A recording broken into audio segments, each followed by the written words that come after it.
Ngayon nga ay narito na naman ako sa Biker's Pad at may kliyente kami na magpapa-install ng camera sa kanyang ATR 160. Ito nga at dito na pinadala ni sir yung kanyang parcel na in-order niya sa online.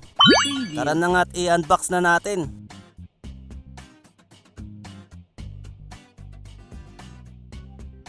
Ito nga pala yung mga laman ng parcel. Sir, yan yung pinaka niya. Naka-panel, dashboard. Yung camera mo. Ibig sabihin, pag sinusi, automatic mag-open na rin to eh. Pag nakakonekta yung mga wire. Wow, mukhang solid to ah. May sariling panel. Ano mga ilabas mo dyan para makita nyo. Screen protector. Pinaka Ayan yung mga connector. cable, yung connector. Ayan, camera. Ay! Wala, yung camera sa likod. Oo. Kasi ito may camera lang to sa harap eh. Ito. Ayan, camera. Ah, yun yung pinaka-camera. At niya dito nga sa pinaka-dashboard niya ay nandito na rin ang kanyang front camera. Okay, yan po sir yung yung laman ng parcel. Holder. Ayan, may holder pa pala.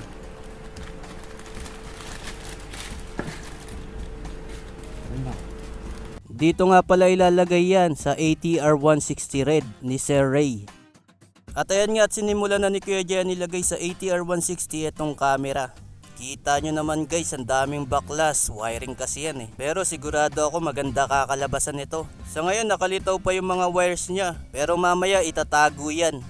At ayan na nga, tinitesting na kung malinaw yung kuha ng camera. Bali magsisilbing dashboard naman yan guys para sa safety rin ng rider. Siyempre guys, hindi natin maiiwasan na sa kalsada may makakasabay tayong mga kamote. At least dito pag may dashcam na yung inyong motor, ay pwedeng i-replay ang mga nangyari.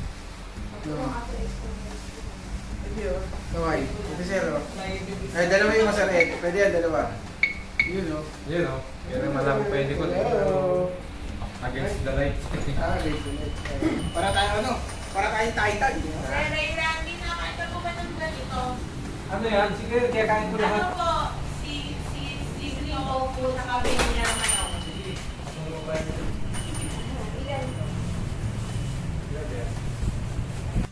Ang sarap naman talaga magkaroon ng ATR 160 na may ganito. Kaya sa mga may ATR 160 dyan, kung gusto nyo rin magpalagay ng ganito, PM lang kayo sa akin o kaya sa page namin.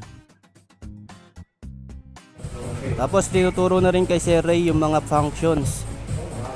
Mami, GPS din. Parang nasa tablet. Oo. Sisit ko siya kung saan mapunta sa dito. Or kahit hindi mo na pala kailangan. At ayan na nga guys, at binabalik na yung mga fairings. Kung tumutulo pa, kinaalkas na eh. Hindi ako, Sir Francis lang. At ayan guys, mukhang all goods na ang lahat. So ito nga pala guys yung wire ng dashboard. Ayan o, kinonekta na siya sa ibang wires para mas maganda tignan. Ayan guys, bukod pala sa pagiging monitor nito ng dashcam, ay pwede rin ito i-connect sa cellphone. Kita nyo naman guys oh. Ayan oh, ito yung dashboard niya. Ang ganda ng kanyang graphics. Ayan, may clock, may camera, may bluetooth, may replay din. Para yun nga, para mapanood yung mga nakunan ng camera. Syempre pa, settings. At meron ding speedometer.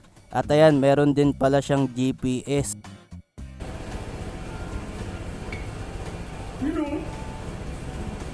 Ano yun? Yan. Condition. Connection, ano yun? Ayun sa cellphone siguro yan, sir. Ayun na. Ayan na. Ayun, nagko-connect siya, sir. Okay. Nag-auto-connect na. Parang yung sa, ano na rin ito, no, sir, no?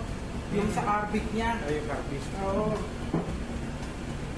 Galing, no? Sa mga magtatanong kung magkano nagastos ni Sir dito, PM nyo na lang ako, nakalimutan ko kasi. At ayun na nga guys, sinesing na namin sa labas.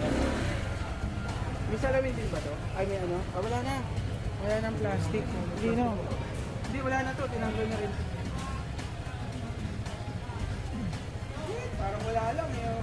Yung oras lang yung ata, ano. Tama na ba yung oras? Ganit na sir kanina.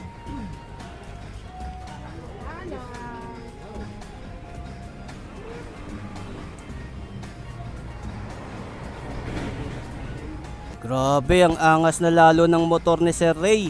Ayan, kita niyo naman si Sir Ray, oh. Excited na sa kanyang motor. Grabe, napaka-solid na ng motor ni Sir Ray. Kaya Sir Ray, maraming salamat sa pagtitiwala mo sa Bikers Pad, sa pagpapa-install sa amin itong inyong camera para sa ATR 160. Ayan guys, marami pa pala kaming unit dito na ATR 160. Kaya kung naghahanap kayo, bili na kayo dito. Ayan, meron pa kami ipapadala sa Cebu. Ayan, shout out kay Sir Jan ng Cebu. Papadala namin yan. Yun lang guys, maraming salamat sa inyong panonood. At kita-kits tayo sa mga susunod na videos.